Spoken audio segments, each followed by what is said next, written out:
Hello, this is Chapter 7 of A Long Walk to Water by Linda Sue Park. Chapter 7, Southern Sudan, 2008. Naya sat on the floor. She reached out and took her little sister's hand. Akir did not seem to notice. She lay curled on her side, hardly moving, silent except for an occasional whimper. Her silence frightened Naya. Only 2 days earlier, Akir had complained noisily and at length about the pains in her stomach. Naya had been annoyed by all the whining. Now she felt guilty, for she could see that her sister no longer had enough strength to complain. Naya knew many people who suffered from the same illness, first cramps and a stomachache, then diarrhea, sometimes fever too. Most of the adults and older children who fell ill recovered at least enough to work again, although they might continue to suffer off and on for years.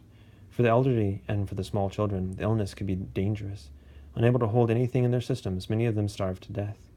Even with food right in front of them, Naya's uncle, the chief of the village, knew of a medical clinic a few days' walk away.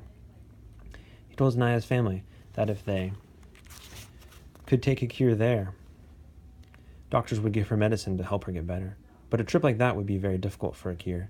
Should they stay at the camp and let her rest so she might heal on her own, or should they begin the long, hard walk and hope they reached help in time? Southern Sudan, 1985. The walking began again. Salva shook with terror inside and out.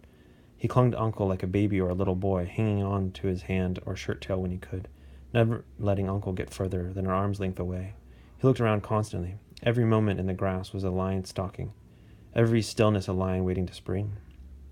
Mariel was gone, vanished into the night. He would never have wandered away from the group on his own. His disappearance could mean only one thing: lion. A lion had been hungry enough to approach the group as they slept. A few men had been keeping watch, but in the dark of night, with the wind rippling through the long grass, the lion could easily have crept close without being seen. It had sought out prey that was small and motionless, Mariel sleeping, and had taken him away, leaving only a few splotches of blood near the path. If it hadn't been for Uncle, Salva might have gone crazy with fear. Uncle spoke to him all morning in a steady, low voice. "Salva, I have a gun. I will shoot any lion that comes near. Salva, I will stay awake tonight and keep watch. Salva, we will soon be out of lion country. Everything will be all right." Listening to Uncle, hurrying to stay close to him, Salva was able to make his feet move despite the cold terror throughout his whole body. But nothing was all right. He had lost his family, and now he had lost his friend as well. No one had heard any screaming in the night. Salva hoped with all his heart the lion had killed Mariel instantly, that his friend hadn't had time to feel fear or pain. The landscape grew greener. The air smelled of water. "The Nile," Uncle said. "We will soon come to the Nile River and cross to the other side." The Nile, the longest river in the world, the mother of all life in Sudan. Uncle explained that they would come to the river at one of its broadest stretches. It will not even look like a river. It will look like a big lake. We will spend a long time crossing to the other side. "And what's on the other side?" Salva whispered, still fearful. "Desert," Uncle answered. "And after that, Ethiopia." Salva's eyes filled with tears. Mariel had been right about Ethiopia. How I wish he were here so I could tell him I was wrong. Salva stood in the bank of the Nile. Here, as Uncle had said, the river formed a big lake. The group would cross the Nile in boats, Uncle said. It would take a whole day to reach the islands in the middle of the lake, another day to get to the far shore. Salva frowned. He saw no boats anywhere. Uncle smiled at Salva's puzzled expression. "What, you didn't bring your own boat?" he said. "Then I hope you are a good swimmer." Salva lowered his head. He knew that Uncle was teasing, but he felt so tired of worrying about his family, tired of thinking about poor Mariel, tired of walking and not knowing where they were going. The least Uncle could do was tell him the truth about the boats. Uncle put his arm around Salva's shoulders. "You'll see, we have a lot of work to do." Salva staggered forward with yet another enormous load of reeds in his arms. Everyone was busy. Some people were cutting down the tall papyrus grass by the water's edge. Others, like Salva, gathered up the cut stalks and took them to the boat builders.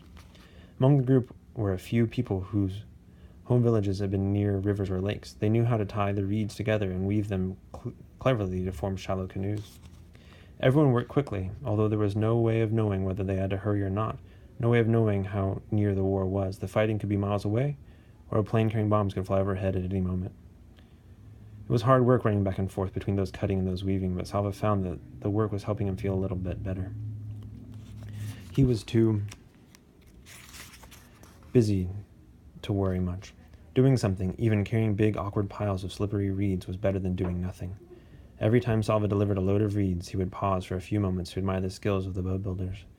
The long reeds were laid out in neat bunches. Each end of a bunch would be tied together tightly, and the bunch of reeds was pulled apart in the middle to form a hollow, and the two sides were tied all along their length to make a basic boat shape. More layers of reeds were added and tied to make the bottom of the boat.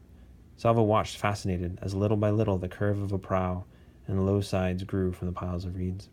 It took 2 full days for the group to build enough canoes. Each canoe was tested. A few did not float well and had to be fixed. Then more reeds were tied together to form paddles. At last, everything was ready. Salva got into a canoe between Uncle and another man.